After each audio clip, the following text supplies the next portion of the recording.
They said unto him, Thus saith Hezekiah. Here's where we find that word. This day is a day of trouble. Now that's an interesting word, that word day of trouble. It's in the feminine in the original Hebrew language, and it speaks of one as dealing with a scorned woman. We've all seen that expression or heard it. Hell hath no fury like a woman scorned.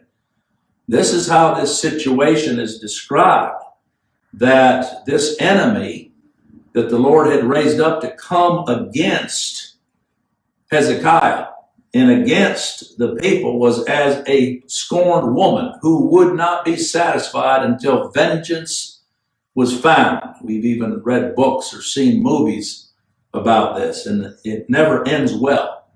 But that's the word of the language that's used, a time of distress and of rebuke and blasphemy. Here it describes again the enemy of the Lord Jesus Christ. Let's remember that any attack against one of his people is really an attack against Christ. The enemy, just like Satan from the beginning, sought to establish his throne above that of the Lord Jesus Christ. And that's always the issue. It's not that we just get caught in between, but if we are the bride of Christ, then when Christ is scorned, because you can say that Satan is as that scorned woman, so is his seed, not satisfied that Christ has come and has delivered out of the bondage of that false husband, fallen Adam, or even Satan, delivered out this bride for himself.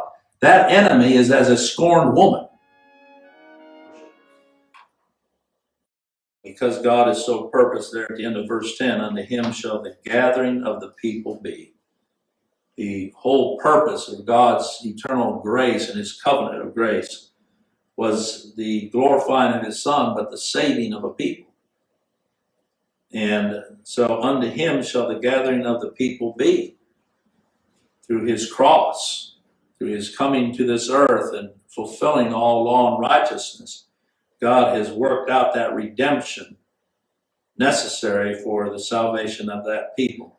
And we know that Christ has said that of all the Father's given him, he'd not lose one, but also all that the Father giveth me, he says, shall come to me. That's the gathering of the people.